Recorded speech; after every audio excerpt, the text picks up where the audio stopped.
Welcome to the Odds Checker Premier League predictions panel with me, Ryan Elliott. As usual, I'm joined by two of the finest minds within the Odds Checker office. It's the same panel as last week. To my left, Alex, and to my right, the social media juggernaut Teague. So, without further ado, we're going to crack into our first game, Friday Night Football at the Amex, under the lights, Brighton against West Ham. I'm going to start with Teague. What do you think is going to happen, my friends? Well, I think it's a difficult one because I think Brighton have performed above expectations so far this season. They've had difficult games, Man United, Liverpool, Spurs, City. So their 5 points doesn't really tell the whole story, but West Ham's front three they seem to click recently. So I think West Ham to win is the bet today. Brave. I completely agree with Teague. I mean, recency bias obviously a problem when predicting football, and West Ham have obviously shown poor early season form, but have been very good recently. I do just think this is probably the true West Ham we were maybe expecting to see under Pellegrini. I think Felipe Anderson, Arnautovic, Yarmolenko look actually really quite decent. 4 points off United and Chelsea is very strong. Brighton, they are better at home, but they're not going to be good enough for West Ham tonight. 2-1 West Ham for me.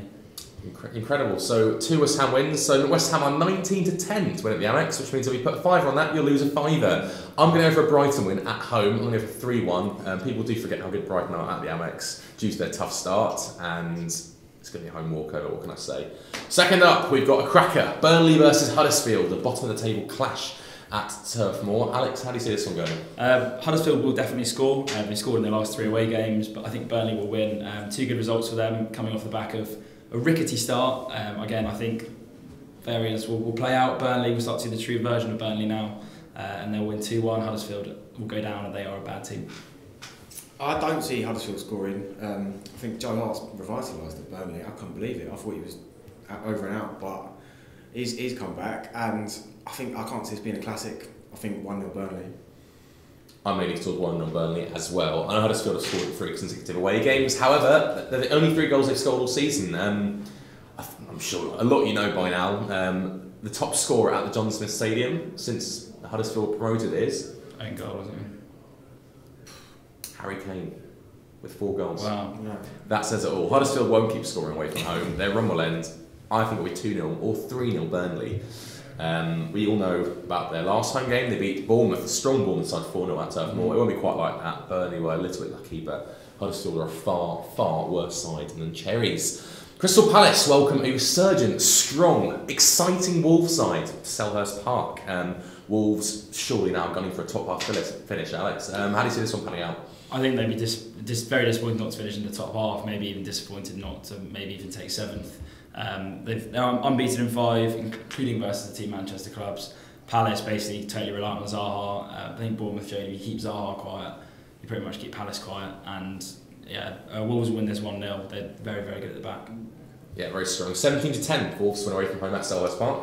Yeah, I think there's no doubt Wolves been impressive. I said last week that I think Everton will get 7th. Now thinking again. But, then I think Wolves being favourites away to Palace, I think it's just a bit of a stretch. I think Palace is still good at home, and I think the 2-1 on Palace to win, I think that's value. Yeah, 2-1 to beat a newly promoted side. You don't see that very often. Exactly. I will say I wasn't particularly impressed with Palace at Bournemouth. I know they almost came away with a point, but they didn't convince me at all. There was points in the game where they were on top. Yeah, but I mean, the game does ebb and flow, doesn't it? But Bournemouth were clearly the better side, and Palace actually recently have been better away from home too. And this Wolves side, so strong at the back. Jimenez is starting to gain a bit of momentum as well, so they're going to probably, in my eyes, win as well. So 2-1 away win, Wolves. Interesting looking one now at the KP Stadium. Leicester welcome Everton. 2 sides who'll probably fancy that 7th place as well. Both sides have enjoyed relatively good starts, a little bit topsy-turvy as well. Claude Puel, seemingly the man always under pressure, against Marcus Silva, who I think's a little bit of a fraud still. He needs to prove himself properly. Teague, what do you think will happen? Well, I mean, if you look at games in this season between either team, there's been loads of goals. I think I've looked. Everton have got 22 goals between in the games, and then Leicester 23. So I think goals is the way to go in this game. Over 3.5, and then possibly even a 2-2 draw. Because I think both will take a draw. I'd definitely go for Desmond as well. Yeah. I think Leicester average over 3 goals in a game, and have done since sort of April last season. It was remarkable, their goals record. 2 good wins for them against Huddersfield and up north, and Everton, sort of a bit of a result that sort of went by everyone. They beat Fulham 3-0. Since Richarlison's come back, I know it's just not all about him.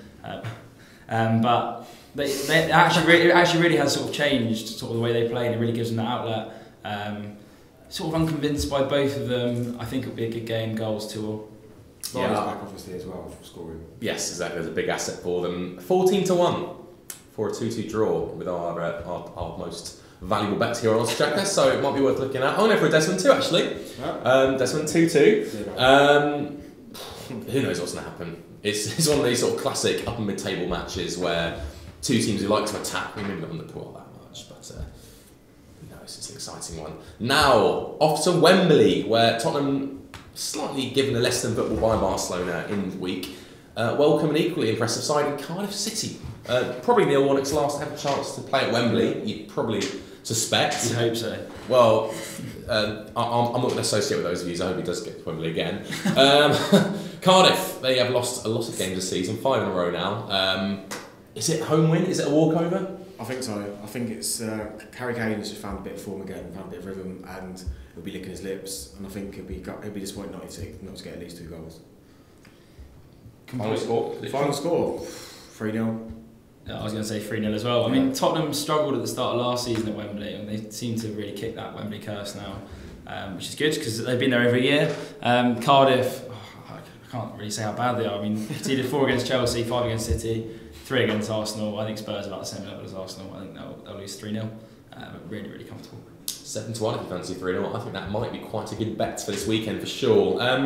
Only for 4-0. Kane is going to cash in against Cardiff. You can tell they started the season with a lot of heart, with a lot of belief in themselves. They can maybe pull off the odd upset. Maybe at home they can in the future. Not away from home. They've been turgid, to say the least. So 4-0 Tottenham, easy as you like. Watford welcome Bournemouth, and again 2 teams you probably might fancy a crack at 7th or 8th after the starts they've had. I've been very impressed with Watford. A little bit of a sticky patch recently, but they've still performed well. They were unlucky against Arsenal not to at least get a point from that game. Do you think they will collect all 3 against the Cherries? Yeah, home win this weekend. Well, I hope so. I mean, against Arsenal, Watford is just the most frustrating game to watch as a Watford fan. I mean, the expected goals, like Watford 2.36, Arsenal 1.59. Obviously, that's not how the game's won and lost. Just missed loads of chances. I think they've been more clinical at home this season. Bournemouth, like the front 3, they do look exciting, but even against Palace, I thought they sort of struggled over the line a bit. They just seemed to start up and down. I mean, that 4-0 loss to Burnley was just a bit random, really. If they chuck in another one of those performances, Watford will batter them. But I think Watford will win this 2-1. Good game. Who knows? Yeah, I agree. Yeah, I think Watford had a fast start. Obviously won their first, was it 5? Yeah, but now they haven't won in 3. So, but Bournemouth obviously have been dazzling at times, but like you said, they can throw in that bad performance. So I think Watford odds against is definitely the bet here. I think 2-1 Bournemouth. I don't know what it is about them. I always tip them to go down at the start of every season. Never see them play. I kind of want them to go down as well, to be honest. I want to be the top team on the South Coast. But personal prejudices aside, Eddie Howe's done such a remarkable job, and they're an exciting team. They're a fluid team. I mean, very impressive Watford, but I just think Bournemouth turn it on occasionally when you don't expect it, and 13-5 could be a little shock for an away win. I just think, just on that, they're away at home. This is at home, Bournemouth definitely. The last 2 away games, lost 2-0 to Chelsea and 4-0 to Burnley. Yeah. I will say against Chelsea they played really well, and they probably should have at least got 1 against Chelsea, but they lost. That's neither here nor there. Now the afternoon game. You'll be a brave person to tip on either team here, because they're both useless in their own right. Manchester United welcome Newcastle United. Manchester United, with that home win in 4 matches now, first time in Mourinho's career that's happened. What on earth will happen here, T? Well, I mean, Man United are a meltdown, aren't they? But I was looking at the odds and I was thinking, is there any way that I can try and tip Newcastle here? And I just couldn't find any reason that I thought, can Newcastle make away with a win here? If they had a bit more threat up front, maybe, but I just can't see it. So I think it's going to be one of them games where Man United just grind out a 1-0. I'm inclined to agree. I mean, I think Jose Perez, Joselu and Atsu as your front 3. I mean, that is bleak. Trying to find a reason. I know. It's sort of, there's been a lot of blame towards Mike Ashley, which I think is completely understandable and completely fair. Yeah. But ultimately, the team that Rafa's got to work with is just utter garbage. Yeah. And yeah, this is a perfect opportunity for United to get back on track. Yeah. And they will win this. I think 2-0. could be more, and it'll be annoying because Mourinho will be at it at the press conference. But this is literally. I think there's no better team they could play except for maybe Cardiff. Yeah, agreed. And we know how Newcastle go and play against these top sides. I don't know if you can call United top side anymore, but top 6 side anyway from last season. They're going to be compact. They're going to defend. Newcastle fans might be tempted to say, Rafa, go for it. That's not how he plays. He'll stick to his guns. United to win by 1 goal was 13-5, which I think is quite a good bet as well. People with Newcastle, they're a little bit funny about them because they had such a tough start. They actually played relatively well and were quite unlucky against some of the top teams. And then they lose 2-0 at home to Leicester. And suddenly people think, oh, actually, they're not very good, which we knew about last season anyway. Rafa does have to take some of the blame. He's not been backed, of course, but he's also performing what he's got. So, 1-0 United. It's on TV. I'm going to watch it, but I don't want to. Straight through gritted teeth. Yes, I don't want to. Super Sunday. Now, this is an interesting one. We've got Arsenal travelling to Fulham. You could argue Fulham might be the Arsenal of the bottom half in the way they play. They score and concede both. It's a bit of an unpredictable one as well. Arsenal are actually on fire so far. They've won 8 games in a row in all competitions, which is not happened in a long time, I suspect. They're 4-6, which I don't think is a great price at all to beat Fulham at Craven Cottage. How's this going? I'd agree with you. I'm going actually, and I'm going in the neutral end apparently, but that's where. So they've managed to charge me £60 instead of the away cap, which is maybe smart of them. But I think Arsenal are obviously on an 8-match winning run, but you know what? I can actually see us slipping up here. Fulham, when the crowd get going, they do play good football, and like Mitrovic does get stuck into defenders, rolls them, and I can see him scoring. So I think Fulham or draw is probably. I hate to say it, but it's probably a bet here because 4-6 away to Fulham. I'm not too sure that's any price. Umming about this one. Having seen Fulham play at home against Watford, I think their defence could be very susceptible here. If Arsenal score early, I think this could be 3 or 4-0 to Arsenal. So. However, if Vieta and Mitrovic get them, the home crowd with their clappers, could really get them. You can really see Mitrovic sort of bullying Socrates or whichever sort of feeble centre back Arsenal chuck out for this one. But I do think they'll win. I think Lacazette has shown he's been rejuvenated under Emery this year. They managed to rest a load of people in a good win away in the Europa League, and they win this 2-1. Fulham, I mean, there's a lot of hype around them because they're sort of the exciting, Slav playing nice football, but I'm not really sure how good they are, to be honest. Defence, isn't it? I mean, I can't think of really a performance where I've really actually been that impressed by them, and I think they'll continue to go under the radar as an exciting team, but actually until the results come, until they start winning gritty, difficult games, not having them. That was the point I was going to make. You can't really see them grinding out to win, can you? Going back a few weeks ago, 2-0 up against Brighton at the Amex, throw that away. They had that sort of resounding whenever Burnley at home. That was when Burnley was sort of had Europa League turmoil within their legs, so you can maybe let them off. Mitrovic, Fulham very reliant on him. He's 9-5 scoring at the time, so that's worth considering. 7-2 for the draw. I think Arsenal win this 3-1. Lacazette, Aubameyang, Ozil back in the team as well, of course. They're looking really strong going forward. Aubameyang is starting to find that as well, which is good for Arsenal, of course. So yes, 3-1 to the Gunners. Southampton, are they a waste of space? They welcome Chelsea to St Mary's. I don't want to say about the Saints at all. They stayed up by default last season, and Mark Hughes ain't the most popular man on the South Coast for sure already. How do you see this one panning out? Southampton used to be sort of this really young, exciting, sort of British team. And I think it seems sort of lost their way in the last few years. I'm not really sure what they are now. They're losing their players, don't they? Yeah, I mean... They can't keep replacing. And well, exactly. And it's actually become a real problem for them, to the point now where Danny Ings is sort of the leading light, which you never thought you'd say about anyone really about Danny Ings. 1.3, goalless in 2. I think... It's a terrible time to play Chelsea. I think they're a bit flattered by a 1-1 draw against Liverpool, despite Hazard's excellence. But yeah, Chelsea will blow them away here. They had trouble at St Mary's last year. I think Giroud scored a late winner in a 3-2 win. But no, they'll win this 3-0, 3-1? 3-1. Wow, I'll go with 3-1. I mean, I think Southampton have sort of like the strikers like Ings and Austin, who if you give them chances, they will score. But it's the fact that Southampton don't create that many chances, and they're just not that good. I mean, Chelsea obviously play away on Thursday. Home. Home. But I mean, they might have a little bit of a hangover from that. I'm not too sure, but I think they're going to win the match, and I think draw Chelsea. I'd go for. Yeah, Chelsea, even though they played quite a strong team against BD and only won 1-0, the key players such as Hazard rested, so he'll be fresh. Chelsea -1 is 13-8, so that's worth considering as well. 2-0 Chelsea. It's going to be a routine. They won't be stretched. There's just nothing in this Southampton team that would scare me if I was a Chelsea defender. There's no one with. I mean, you got Shane Long who's quick and annoying, but he doesn't score. Austin's deadly when he's got the chance to finish, but does he get in those positions enough? I'm not sure. At the back, they still lead goals. They're not solid at all.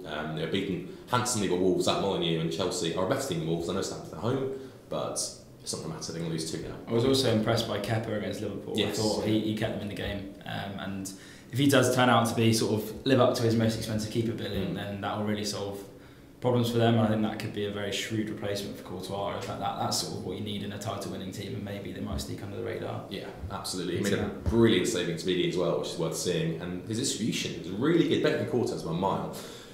The thigh rubber. Sunday afternoon, Liverpool versus Man City. Is this a title 6-pointer already? I don't think whoever wins this game is going to go on and win the title. I don't think it's that stage yet. There's a lot of time to go. But I mean, it's just one of them ones where you're expecting goals, and I mean, there's no way you're not going to get them. But who to side with in this, I'm not too sure. If I at a push, I would probably go with City because look, you're getting the bigger odds on them, and I can just see this one going another way. So I'd have to side with City in this. Both teams to score. I say my opinion on this game is slightly influenced, rightly or wrongly, by watching the City documentary All or Nothing. And it could go 2 ways. I mean, City clearly have a mental block about Liverpool, or certainly they did last year, and they lost. I mean, after that drubbing when Mane gets sent off, they lost all 3 of their games against Liverpool, arguably convincingly. They were unlucky in that Champions League second leg. They'll come to Anfield, and I think they've got a bit of a beer in a bonnet about coming to Anfield, and I think that this time they're going to put it right. I think Pep will have them absolutely primed to fly at Liverpool. It's a good time to play Liverpool. That Napoli performance was garbage, and a lot of their big players were firing. I mentioned a few weeks ago about Varane swinging back to Salah, and he's leading the expected goals chart but just can't score. That has to come right at some point. He kind of lost all his ability, but he's looking like he's looking like a bit of a one-season wonder at the moment. I'm sure he's not, but he's looking. Anyway, the touch isn't there. I just think City will fly at Liverpool. I think it could be the opposite to what normally happens, where Liverpool fly out. And yeah, I think the team that win this will win the title, because City are going to win, and it'll be 3-2. I'm inclined to agree. I think City will win as well. Liverpool, they've looked a little bit of a shadow of themselves recently. That Napoli performance really was turd. It was slow. They did look tired, and they still played the first team, of course. Alisson was their best player, which isn't what you want as a top team, really. And I think it goes back to the League Cup game. People always turn those up at the League Cup or the various domestic competitions, but it's a momentum killer. Hazard, that sucker punch. Yeah, it did. A full Anfield. Those Chelsea limbs. There is no way that Hazard goal did not, burst that Liverpool bubble. Just an absolute tad. And that's the difference. So Man City will win 2-1. I wouldn't be surprised if they came from behind either. They've come, good in so many late stages of matches against Hoffenheim and ground them down when they didn't play particularly well either, I must note as well. City to win and both teams to score is 10-3, so that's quite an interesting one as well. I'll be inclined to maybe have a little flutter on that. So there we have it. It's an interesting week of football, Teague. Yeah. Did he give you a prediction for Liverpool? City, or did I skip over you? No, City both teams to score. Okay, excellent, good. So all bases are covered, thank goodness for that. So there you have it. 10 exciting, 10 Premier League games, most of them exciting, some purist games, I should say. If you guys have your predictions of your own, send them in to us at Oddschecker on Twitter, of course. If you want any more content from us, do subscribe to our YouTube channel, follow us on social media and all that sort of good stuff. We'll be back next week with some more perfect predictions, I'm sure. Thank you these two for accompanying me, and we'll see you next week.